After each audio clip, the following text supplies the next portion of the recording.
subprime crisis has led to inconsistent pricing in capital markets. Credits are trading at large discounts, and at the same time, the equities do not reflect this. My question is, when will this be over, and how do you take advantage of market dislocations? Well, when there are market dislocations, there are always ways to take advantage of it, but we'll leave for you the joy of searching for those. But there have been some really important dislocations, and I brought along, just for your amusement, a few figures on something that we've done recently, but it doesn't have any big significance for Berkshire. I mean, Berkshire will make some extra money out of this.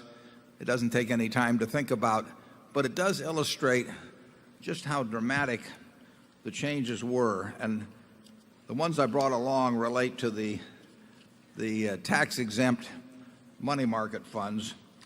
There were 330 billion of these. That's a lot of money, 330 billion. And they relied on repricing of really almost all cases first-grade municipal bonds every 7 days. They had these auctions, and it was all set up very elaborately so that people could have their money more or less in their minds instantly available in something that was tax-exempt. And they were marketed extensively.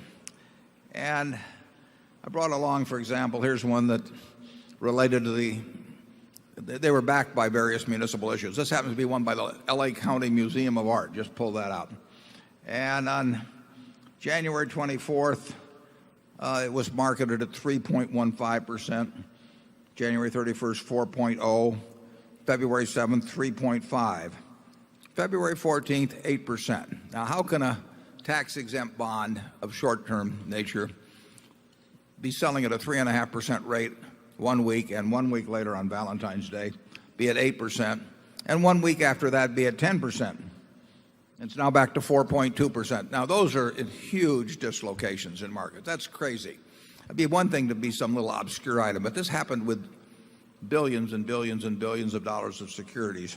It even happened, we get these bid sheets every day, and this happens to be a bid sheet, I think from Citigroup, and they were repricing these every 7 days.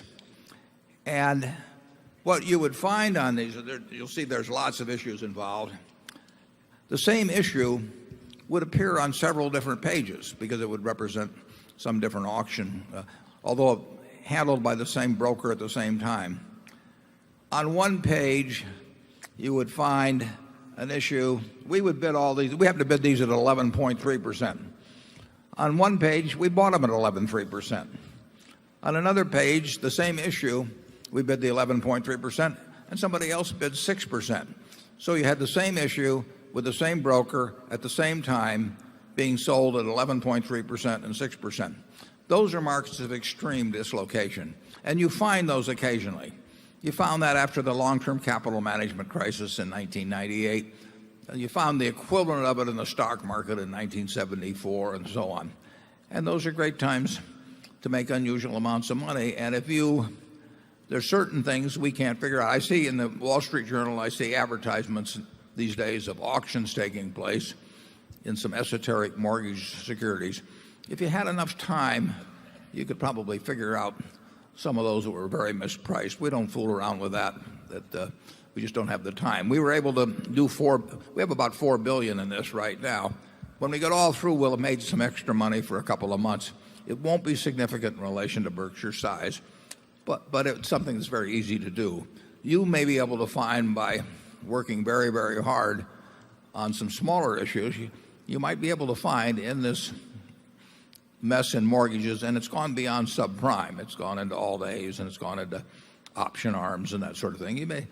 There very well could be some great opportunities out there that Charlie and I will no longer spot because we just can't be looking at that many things. Charlie?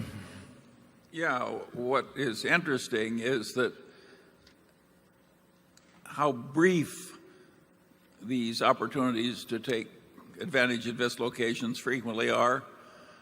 Some idiot hedge fund bought unlimited municipal bonds at incredible margins. I think they bought 20 times more municipal bonds than they could afford with their own money, borrowing all the rest. And when those things were dumped on margin calls, municipal bonds suddenly got mispriced in America.